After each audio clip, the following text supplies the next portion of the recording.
good friend of mine. May have just seen him on Conan. Whoa, that's the noise you're supposed to make when I say Conan, I think. Fantastic guy. Looks like he works at a bowling alley where he also sleeps. Put your hands together for Shane Torres, everybody.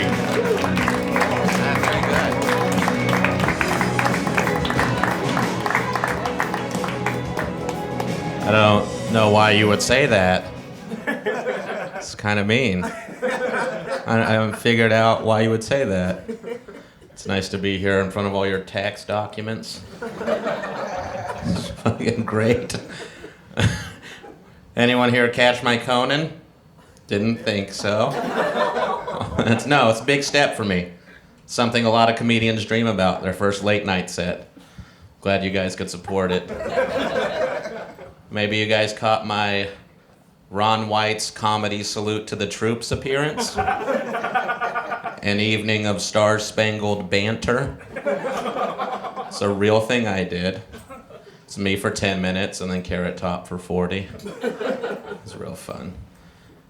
When Eli was doing the dog comedian thing, I started writing.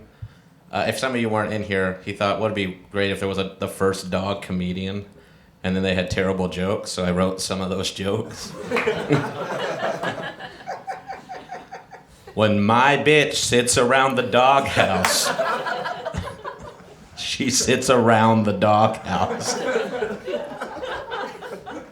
I just flew in from Albuquerque, and boy, does it suck riding in the belly of that plane.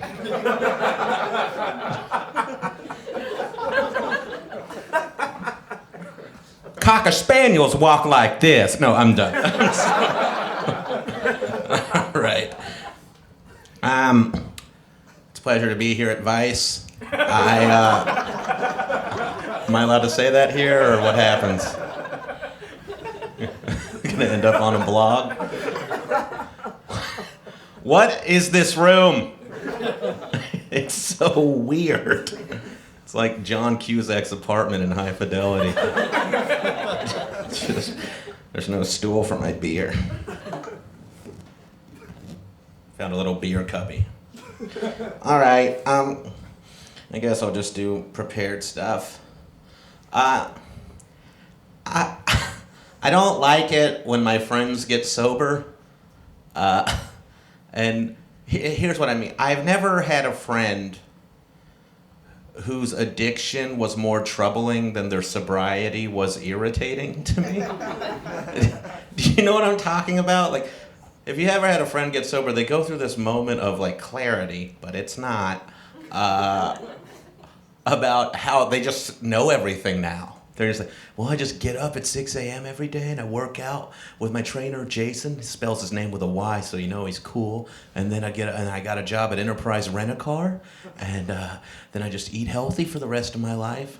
And then they just like adopt all these new personalities till it keeps folding into itself over and over again. And then you're like, oh, this was never the problem. This was the goddamn problem. You fucking creeps. All right, that joke's new. This kind of fits. I'm addicted to clickbait. People have to know what that is here, right? Sometimes I have to explain it. I cannot stop reading this shit, and it's always the meanest garbage I have ever read in my entire life. I saw one that was, you'll never guess which former NBA star is now the mayor of a hobo town. And they'll be like shitty in the article sometimes. Like, less bling next time, Allen Iverson. I saw another one, it was my favorite ever. It was 10 former child stars that were once adorable but are now hideous. Hideous? That's a cold fucking word to use on someone's face. And like, it's usually reserved for car wrecks, you know what I mean? But it's the same thing every time. It's a 10-to-1 countdown of former child stars who were once adorable and now just look like normal people. But because we're perverts and we forecasted their hotness 20 years into the future because they were on TV when they were 9, people would just get real shitty about it, and they'll just be, look how big the oldest son from Home Improvement's head got. I bet Punky Brewster's breath smells like a poor person's fridge. Macaulay Culkin should be home alone forever. While I'm on it, what the fuck did Guy Fieri ever do to anyone?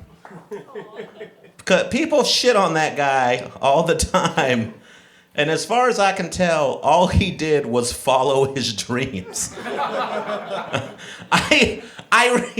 He has not done anything wrong. I researched it. He pays everyone. He hires everyone. He gives medical benefits. He even officiated a gay wedding. But because he's got flames on his shirt, everybody takes a dump all over this guy like he's Hitler. And, look, I get it. I don't want to hang out with him either. But he hasn't done anything wrong. He made the Dorito-rimmed margarita. I think we can all appreciate that in some way. It's fucking horrible. Just because he's got tips, everybody treats him like he's a member of Nickelback. You guys are one of those polite crowds.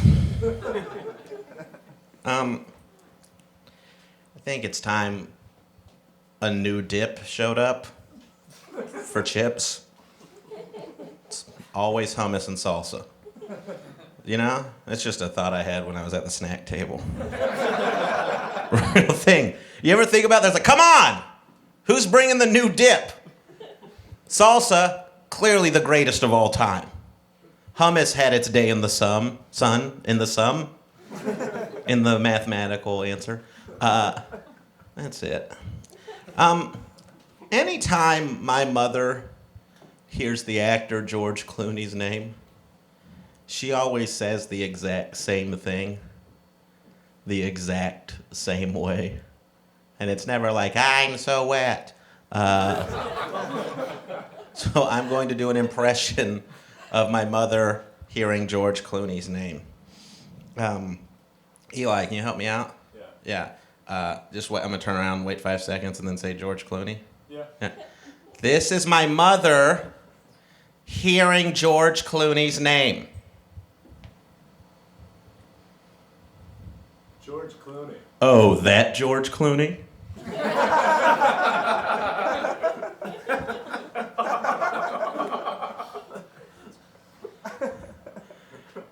You know they say he has political aspirations.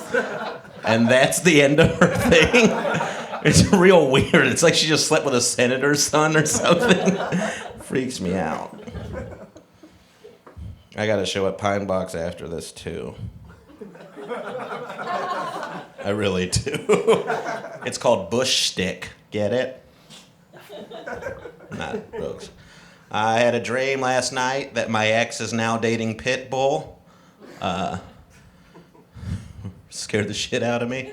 I didn't like it. You guys ever buy a bottle of your ex-girlfriend's shampoo, wash your hair with it, and then sit around and smell yourself?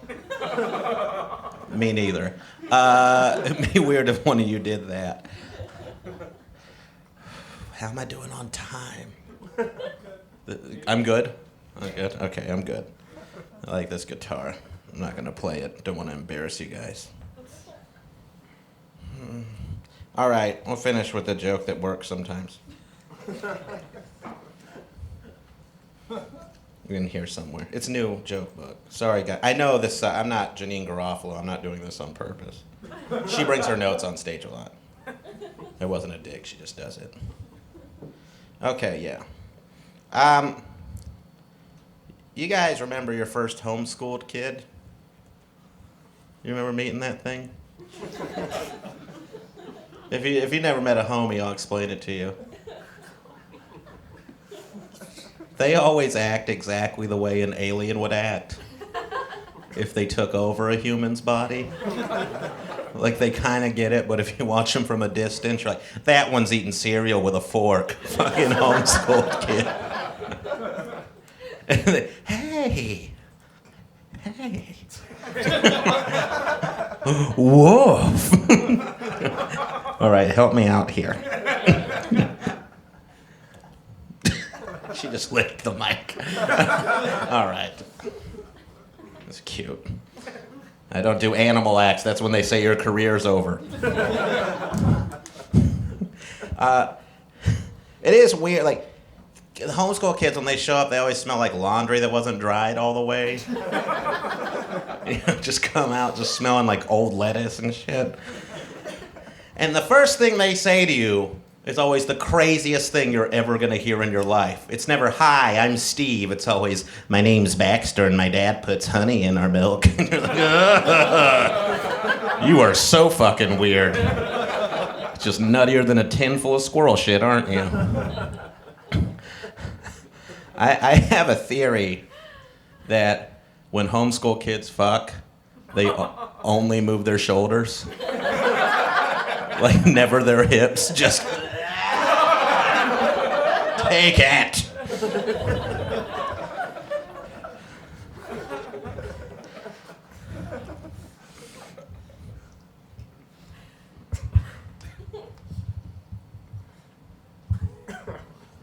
All right.